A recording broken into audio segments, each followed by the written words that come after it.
Let's move around, have a look at the business around the Premier League, and it's wild. Nottingham Forest, what a wild story.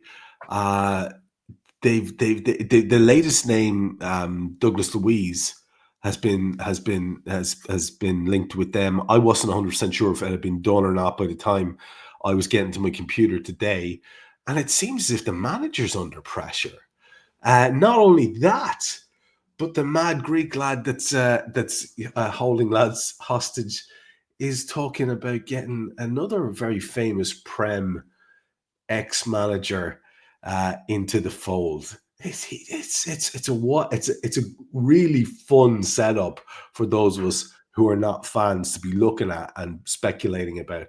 Talk to us about Forest and their business at the moment. The way I see Nottingham Forest is almost I don't know, because you like a good movie analogy, as I like to bring in, Trev, as you know.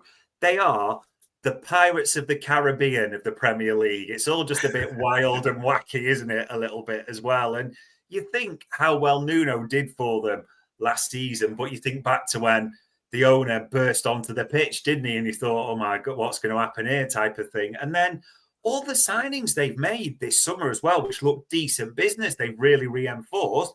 And Douglas Luiz was announced today, I think it was as well. So you think good business. And then it kind of comes out this morning, Forest are thinking about sacking Nuno. And you were like, hold on. Which, in a way, because of the club it is, you're thinking it's complete madness, but it's not almost unexpected at the same time, just because the owner is a bit crazy like that. And then Nuno does his press conference and tell you what, literally puts the red rag to the bull, doesn't he? I've always had a very good relationship with the owner. Last season, we were very, very close, but was honest and said, this season, not so well. He knew what he was doing there, Nuno, a little bit. There's kind of like, go on then, I dare you, sack me, pay me the compensation if you think you can do better type of thing. Yeah. But even in the last hour before we started this, you can tell Marinakis has leaked this to Sky. You can smell it a mile away, because on Sky, they had a bit of an exclusive saying, we've spoken. And Nottingham Forest are shocked to hear Nuno Espirito Santo say this. They think the relationship between the owner and him is close. And they can't believe this is coming out his mouth. As in, like, come on, at least if you're going to try a PR brief and make it semi-believable at the same time. But, yeah, it just is. I mean, they seriously suggested as well on this that Nuno might not even be in charge for the Palace game. He could be removed before then. So it is a bit of an unexpected that it's happened now. It's almost not just because, as you said, Marinakis seems to hold everyone hostage a bit. But yeah, the Pirates of the Caribbean, Premier League, Part 5. There you go. Just look at Marinakis and then try to marry that pearl-clutching tone to that lad. It's not right. Nobody's having it. Whatever he's doing it at the point of a gun, metaphorically speaking.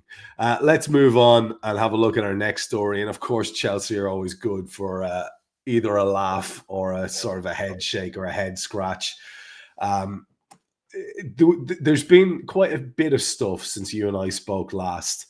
I kind of want to give you a run at this without teeing anything up, because it's not just the moves. There's more messing going on and just oddness. So walk us through Chelsea's latest. It's ongoing, and it will be till deadline day with them.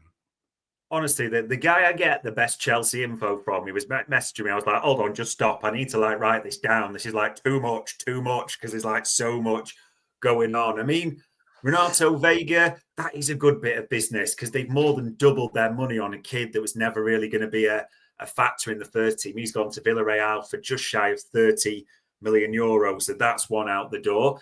They're trying to sell Bizazi. Do you remember who was on loan to Villa last season? Bournemouth are being linked with him and looking at him as an option. So they're trying to get him out the door. I mean, Trev, Nicholas Jackson as well. Yeah. How many times are we going to mention Nicholas Jackson? They're trying to shift him out at the same time.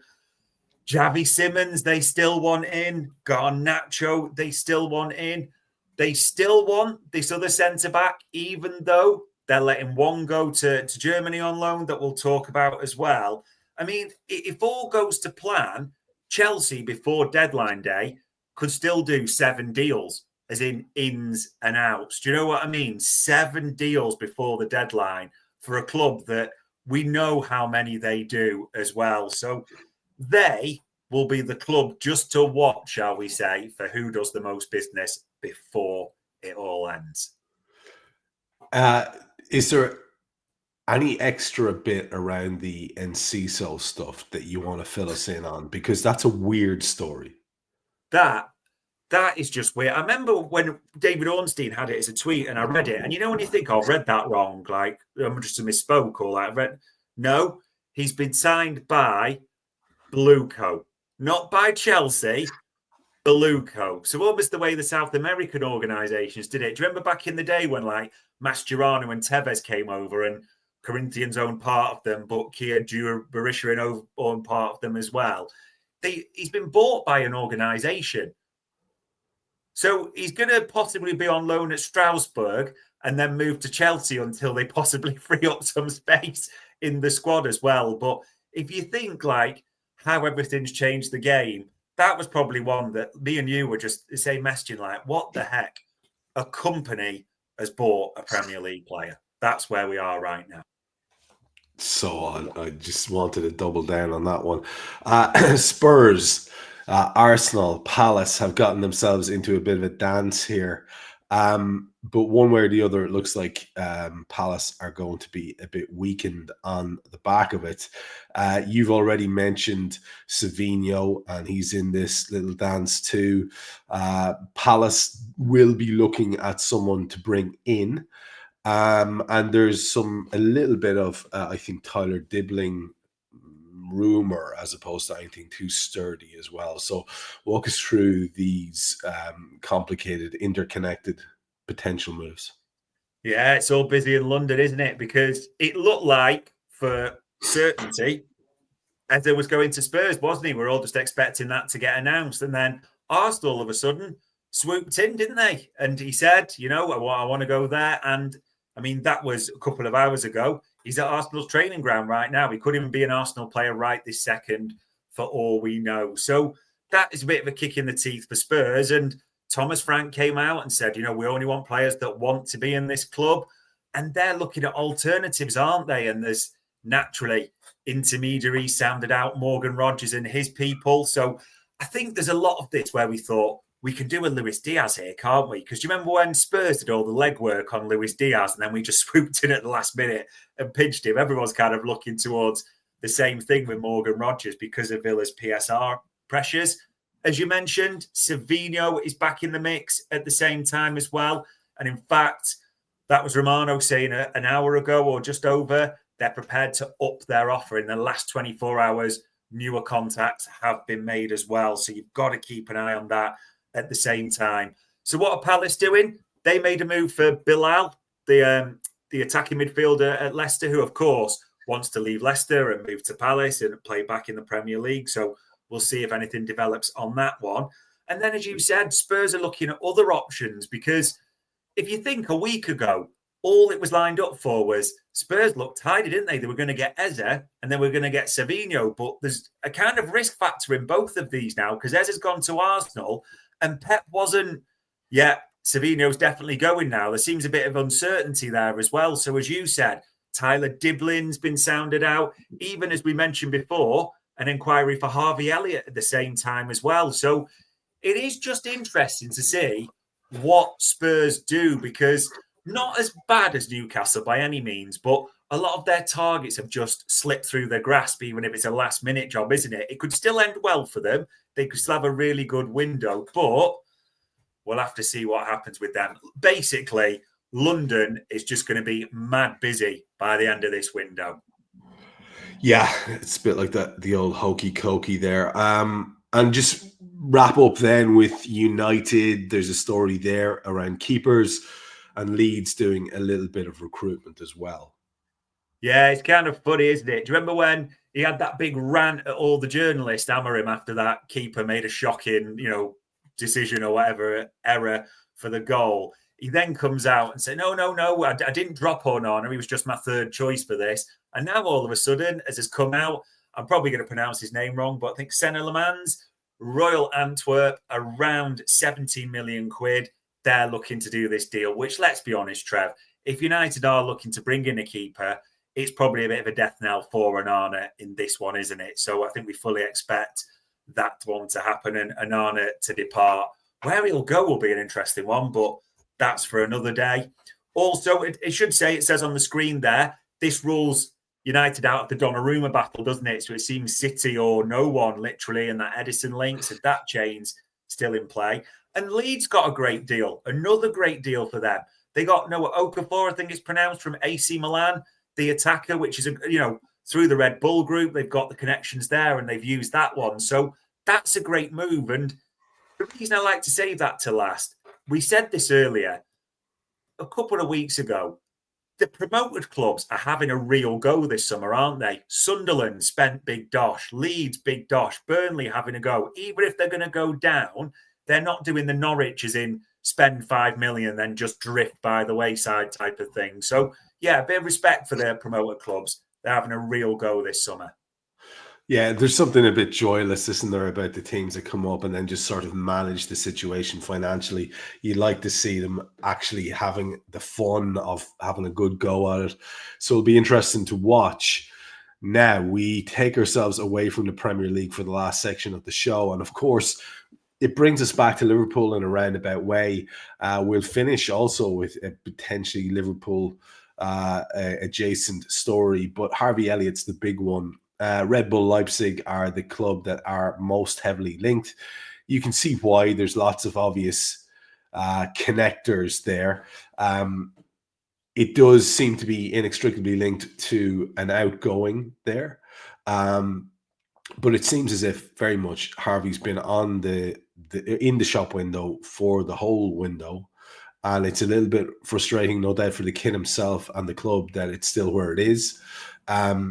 But it does seem to be inevitable. Is Leipzig now the absolute, favorite by a mile? Because you were still sort of mentioning the fact that, Spurs and others and Premier League clubs have maintained an interest in Harvey Elliott from the moment it was suspected he might be available. Yeah, I mean, this, if anything reads like a briefing that is just not true, it's this tweet where it starts with, Liverpool's preference is to keep Harvey Elliott. Leipzig still working on a deal, but nothing agreed yet. Yeah. At the right price, Liverpool will reluctantly sanction a sale due to understanding Elliott's desire to start every week. Now, we've said before, brilliant lad, the right attitude, everything you'd want in a footballer, of course, but it's just unfortunately the physical elements make it a non-start to be a Liverpool regular.